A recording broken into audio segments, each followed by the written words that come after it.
I want to start by saying, obviously, I'm an alumni of Michigan State, and I've gotten asked quite a few times, about over the last day or two, even before that, about, all the things that's come out. And, as a diehard Spartan fan, as an alumnus, as a supporter, I wish those affected, whether you were touched by it, broken by it, shaken, whatever it did to you. I wish them well in their recovery. And, the victims and the other supporters, because it touches everybody in a different way.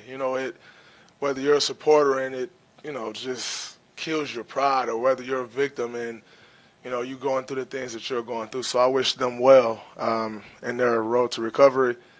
I offer my support to Coach D'Antonio and Coach Izzo in their efforts to rebuild and to help the victims in any way that they can. They say the true test of a man and his character is what he do in a time of adversity. And I know those two guys, will stand up and do whatever they can to help. And so I look forward to helping in any way I can.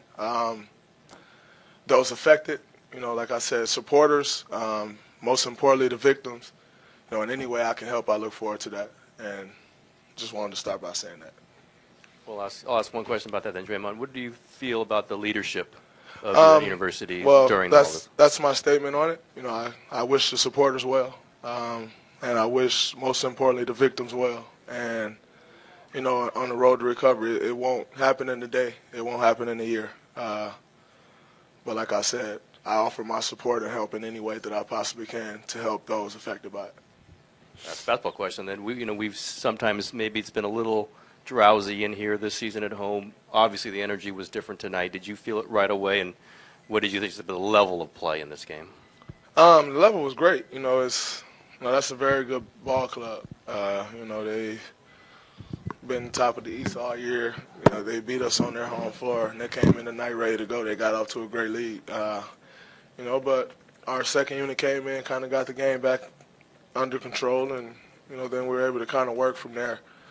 But the intensity level was great. The energy in the building was great. Very fun game to play in. It's a team that we know we may possibly meet down the road. So, we understand that as well. But, a very, very fun game to play in. Yeah, Draymond, on that note, it is a regular season game, but it could be a team you guys see down the road. What do you take away from this game that could be applicable for playoff matchups and that sort of thing? Well, obviously, you want to guard Kyrie a little bit better, although I think a lot of the shots he hit was tough. I don't know what he started that game.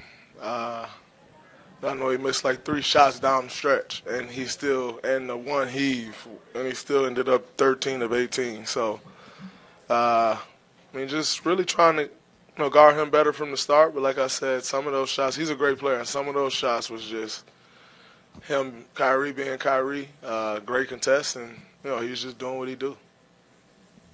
Draymond, what do you think about how the adversity that this team has dealt with, the Celtics, with the injury on opening night, and are you surprised that they're doing what they're doing now? Well, with opening night, a guy you go out, signed to a max contract, all-star, goes down. It's tough, and nobody can ever guess that's going to happen, and it just does, and then you have to deal with it. And I think they've dealt with it as good as they possibly can, if not, as good as possibly anyone could, if not better. So, the young guys, Jalen and Jason, has both stepped up huge. Other guys have stepped up for him. Al Horford has stepped up. Terry Rozier stepped up. Marcus Smart didn't play tonight, but he stepped up. And Kyrie's obviously Kyrie. I'm not surprised by Jaylen Brown play. I had this grind week this summer, and he came, and I saw we were still doing drills, hadn't even played, and I immediately saw, this kid been working on his game. And so to see the success that he's having, it doesn't shock me. But I don't think anyone expected them to have the type of success they've had once, Gordon went down. But that's a true testament to that team. Kyrie's leadership and leading them, and other guys being ready to set the challenge and stepping up. They have the best defense in basketball numbers-wise. What makes them so good defensively?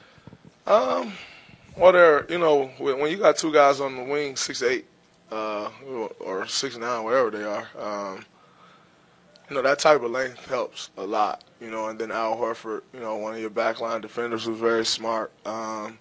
Kyrie, who's over the last couple of years has stepped his defense up a ton and started to take on those challenges, and has become a good defender. And then they rotate guys with Baron Baines, who's a bruiser.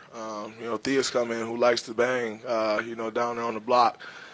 I think that helps. So I would have to and they go 6'8", 6'9", 6'9", or 6'11", 6'10". Like, that length is tough, and they're scrappy. So, you got to give them a lot of credit for that.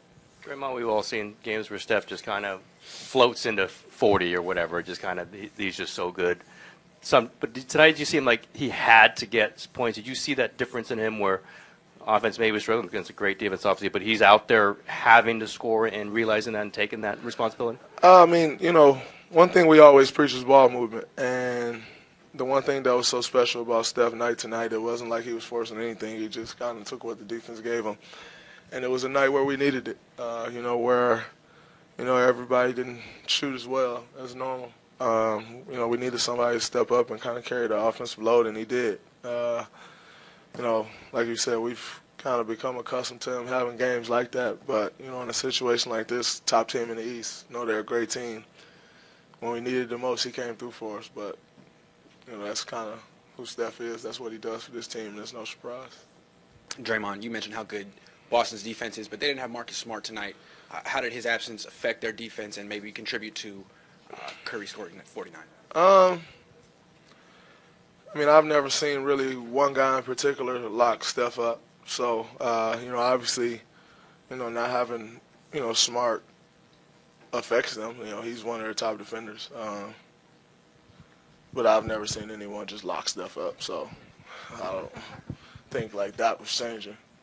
No disrespect to him. I just haven't seen it. Maybe you have. But, yeah, I haven't. So 6 years now, I've yet to see that. So, yeah, I don't know. You've obviously seen Steph have nights like this many times, but every time he goes off like this, is it the same level of excitement? Like, it never gets old, right? Does it kind of feel new every time still? I wouldn't necessarily say new, but it's still exciting. You see some of the shots that he makes. And tonight, I don't even think there was many crazy ones. Like, we've seen him go off, and there's, like, some bombs from half court and, between the legs, crossover, behind the back, step back, falling away, three that hits nothing but net.